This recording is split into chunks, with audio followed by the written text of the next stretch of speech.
Chris, I know I've asked you about your guys' defense before, but fourth-ranked defense in the country, I think, coming into at least yesterday. I'm sure you guys are still in top five, but how proud are you of that stat, especially with you get actually that's something you guys you pride on. The guys have bought in. How proud are you to be, I think it's the top five defense in the nation? We talked about defense and rebounding being staples of our program since we arrived.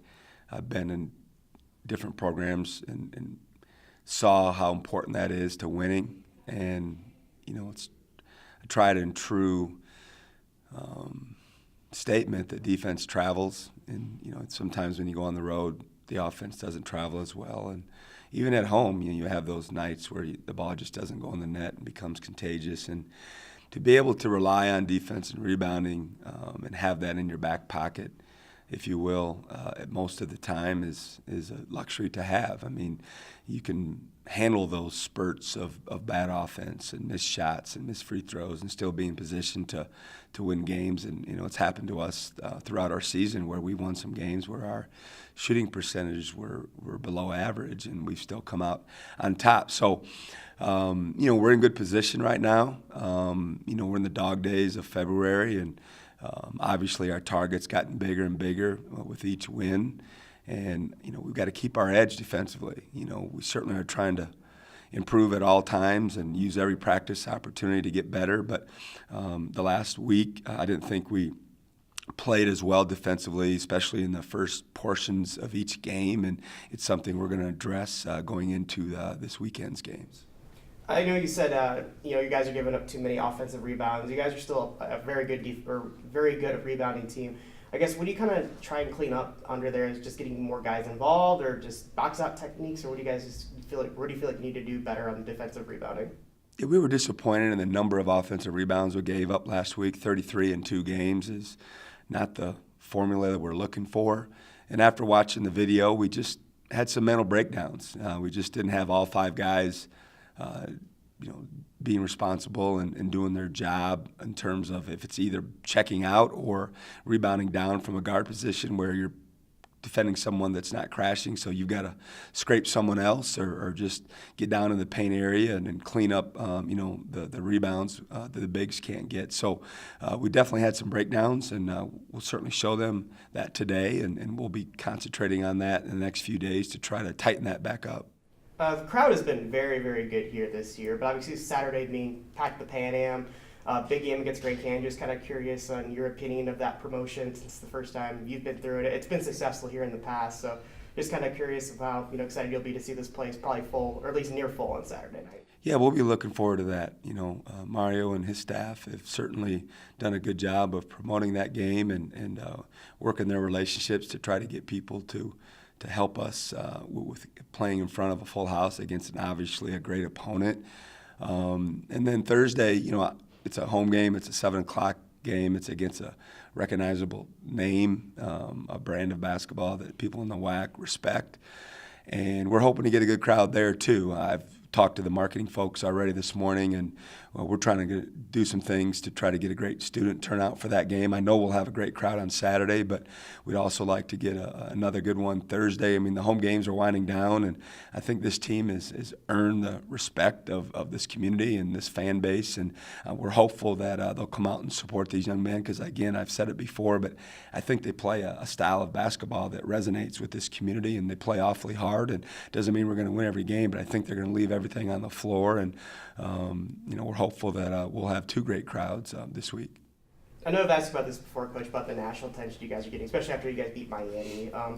But you guys keep moving up in the poll. Obviously, Johnny got in the SportsCenter top 10 last week. How cool is that to see as a head coach? Obviously cool for the fans too to get your program some national attention. Yeah, it's great. I mean, I think both for the short term and the long term prospects of our program, it only helps when you get that type of recognition and attention.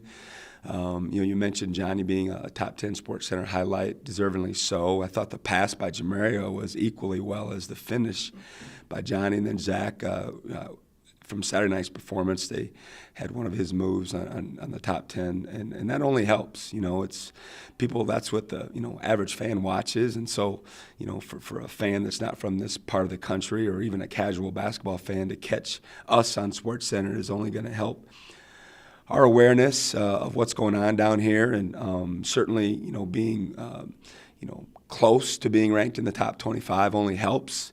Certainly doesn't help us win any games, but it helps. I think with recruiting and just our overall exposure of our program, and we're hopeful that we continue to win and continue to be recognized, and not have any drop off. Coach, how much of a surprise will you be to anybody in the league this second half of the season? Yeah, I don't think we'll be a surprise to anybody. I think it's going to be much harder the second time around. We've talked about that post game on Saturday. We've reached that halfway point, and there's not any secrets anymore. One of the advantages I thought you have as a first-year program is they're not as familiar with your schemes, and they haven't picked up a lot of your calls or hand signals that you use throughout the game, and I think that's an advantage for a first-year staff and a first-year program. But that kind of gets thrown out the window at this point. People will be more familiar with not only our personnel but our schemes and our calls, and I think it'll be much harder this time around. Coach, how much is, I know Gabe hasn't got a lot of minutes this season, but he's worked himself into the rotation. How much has that just helped you guys, getting, I guess he would be the 10th person in the rotation. How much has he really developed throughout the year, and obviously gives you guys a three-point shooting threat? He's gotten a little quicker, a little more athletic, certainly more comfortable with the speed of the game. As everybody can see, he's got a beautiful jump shot, and he can put points up on the board. And his biggest issue is still on the defensive end of understanding how hard he has to play. And, for someone like that has to overcome, a step slow, he's just got to be in the right position, and he's got to be really on top of moving while the ball moves. And I was disappointed with his first run yesterday. He had a quick yank because he didn't box his man out, and he understands what the expectations are. It's just he's got to do it better, and we got to find a way to keep him on the floor. And for him to stay on the floor, it's to guard his position and to be ahead of the game and think ahead of the play and put himself in the correct position so he can make some plays defensively. But we're at a point where I really think that Gabe, Keon, and even Joe Garza, we've given him some looks recently, is we're trying to find one of those three to give us solid minutes. I mean, Eli, Johnny, and Sean are established in the rotation in our top 8, and then, in my opinion, those three are kind of fighting for those other minutes. And we're at a point where I sometimes struggle who I should go with first, or who should be subbing, in certain times of the game. And we're hopeful that all three, will produce when their number's called. But we're definitely in a position where we feel like all three of them are capable of helping our team. And it's just kind of a game time decision who we go with in that particular game. Kind of mentioned a little bit. I think Gabe maybe was just a little bit of a adjustment to Division I basketball here early in his career. Absolutely. I mean, for every first-year player, I don't care if it's a transfer situation or a freshman coming in to play Division I basketball, where you're not always the best player on the floor, and especially for someone that didn't grow up in the States. And certainly he's been here and he's played a lot of basketball in his country of Australia, but it's just different. And not only do you have to adjust to basketball, just the culture of the United States and college and this part of the country. And so there's a lot going on for him. And, I think the game has slowed down for him, and he's gotten more confident in practice. And the best thing about it is his teammates have a lot of confidence in him. When he's in the game, and we talk about it all the time, is they find him naturally. I mean, they're smart players, and they understand why he's on the floor, and they look for him, and that should give him even more confidence that his players believe in him, and they're trying to get him the ball so we can get some shots off. I mean, if he's in the game and he's not shooting, and it's not very smart to have him in the game because that's what he does best. And I think everybody from top to bottom realizes that and does a good job of getting in the ball. And you mentioned Joe. Obviously, he's a guy who doesn't really care how many minutes he gets. But what has he done recently? I know he's gotten healthy too. He had been sick, but what has he done recently? And you've said that you know what you're going to get when you put Joe in the game, just with his toughness. And what has he done recently to kind of get back in the rotation? I mean, I wish I could coach Joe Garza every year for the rest of my career. He provides so much to our program and people that people don't see. I mean, he's as vocal as anybody we have on a daily basis. He works as hard as anybody we have. Him and Sean Buchanan and even AJ has developed into some vocal guys in practice to provide that type of energy that all coaches desire, to have crisp, energetic practices, and he's one of those guys that does that, and he's trusted. You know, his teammates respect him and trust him, and you know he's willing and able to talk at different times to his teammates on the side or even as a group, and he's earned their respect, and they will listen to him. And then on the floor, I mean, you know what he's getting. He's gonna play really hard, and he's gonna try to do the right thing all the time. And like you said, he had some injuries and some illnesses that put him behind the 8 ball a little bit. But at this point, going down the stretch, you know, he's been there, done that, where you know Keon and Gabe haven't. You know, for us and for this level, and so, you know, we're looking at him because of you know, at times they've been inconsistent, Gabe and Keon, and we're trying to get another guard off the bench that can provide some quality minutes for us. Looking at Bakersfield, Coach, obviously they're always a very good defensive team. They'll play hard, well coached, and you know. What have you seen for anything different from them the first time you've played them? Like, obviously, I know they're struggling to score, but they've always been a very good defensive team.